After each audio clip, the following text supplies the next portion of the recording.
I'm headed over to Taco Bell right now. I'm hungry and I'm kind of having, I guess you could say, the last hurrah for my fasting.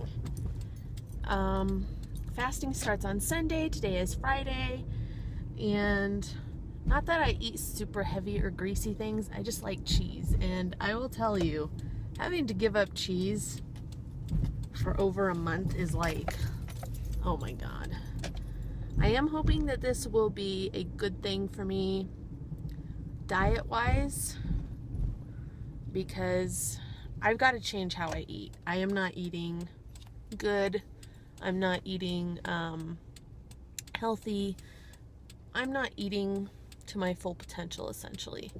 And there's no excuse for that other than simply being too lazy to change. So, I'm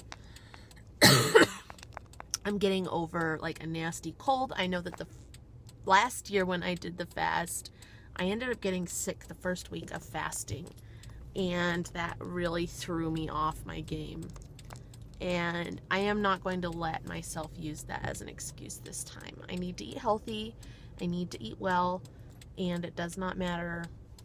It doesn't matter what the situation is. Like, I need to do it. And I'm excited as always. It's like Christmas, but better. I don't know. It feels better than Christmas. And, but at the same time, I am very concerned that I am not prepared for it. So I will have to kind of go over what some of my concerns are and what I feel other people have concerns with. Hey, I think this angle works. Great. So I'm still getting used to looking at where the camera is pointing and not watching myself on the screen. So amongst other things, I'm in the drive-thru still. Amongst other things that we will be discussing over the next 2 months is when official fasting dates start, how fasting works in terms of eating out at restaurants, if you're sick, if you're not feeling well because of long-term health problems, if you're pregnant, how it works. I mean, just kind of what the logistics of the whole situation are. And I know it's kind of intimidating to think, wow, some people are going to be fasting for like almost 2 months, and like me. But it's really not, sorry, my scarf's a mess. It's really not as bad as it sounds if you plan for it and if you kind of prepare yourself with a game plan of here's what I am going to do when I hit such and such obstacle. I think the hardest thing about doing the fast is it's very easy to backslide if you're not feeling well, and when you go to somewhere like a restaurant. So I will be doing the Prophets Fast this time around, whereas not everybody can do that, so there are other people who do just the regular fast in preparation for a long day. I already have so much, well, I will have to cover that in a different section. So we're going to go into my kitchen and I'm going to show you some of the food that I've stocked up on. I'm not going to show you the things that I've saved in the freezer, like frozen vegetables, frozen rice that I've already cooked and saved for later, but you'll get kind of a good idea of the kinds of foods and sort of things that you should stock up on in the grocery store when you go in. Of course, water is always a great thing to have a lot of during your fast. Flushes out a lot of the toxins and impurities, and just you need to know yourself, of course, and what you enjoy eating, and get creative.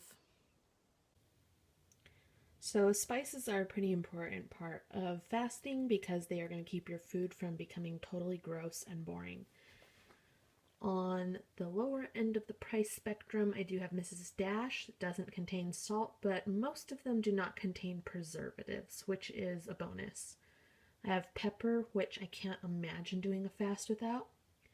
I have kosher salt, and the best is the Himalayan pink salt, but that's pretty expensive, and I am just accustomed to the kosher salt at this point. And then I do have some Flavor God seasoning. I have a couple other flavored bottles. It is pricier, but I think it is worth it. The dessert blends are, because they contain granulated sugar, cannot count. So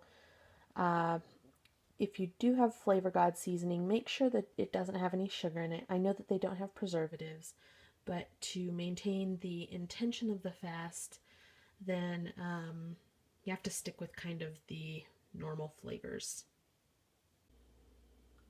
So here I have some of my favorite seeds that I enjoy eating during fast and pretty much all throughout the year. Sorry the camera is so shaky today. Hemp seeds, which are rich in omega-3 fatty acids, which are very healthy to have in your diet.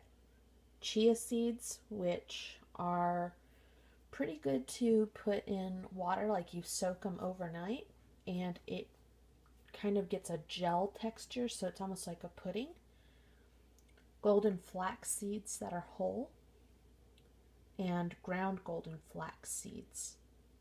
And I add these to salads. I add these to dishes that I'm making. I usually do not cook them because that has a tendency to kill the nutrients. I leave them fairly raw and I add them as a topping to the food later. So salads, desserts, when I'm not fasting, I add them to like yogurts. Very delicious. I totally recommend getting some. So on the right, I have quinoa. It comes in many colors. I prefer the dark color, but you know, whatever. All of them are good. And then this is a mix of a couple of different types. And then on the left is brown rice and wild rice, and that's blended together from various different types of bags and boxes I've bought. And I consider these two foods to be the absolute staples and pivotal points on which the whole fast rests. The quinoa gives you the protein, the rice fills you up, and they're both nutritious. Together they create kind of it's called a perfect protein, so you're getting all 9 amino acids that are necessary for healthy digestion. Coconut oil is what I prefer to use because I find other oils just feel too heavy to cook with. You can of course use olive oil, which is what I would recommend if you don't have access to coconut oil. So here are the 3 sweeteners that I like to use: honey, agave nectar, and maple syrup. When you're shopping for maple syrup, try to get grade B. All I could find was grade A.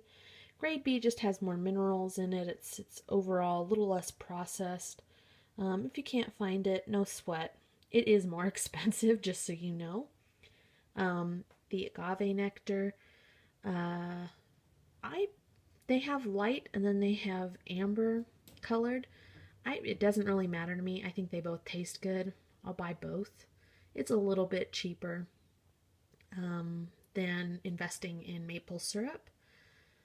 And then you have honey. This was a little jar given to me as a present from a friend, so I probably will not be using it except on Long Day itself. But, you know, your local area should have local honey. If not, try to find the least processed one in the grocery store.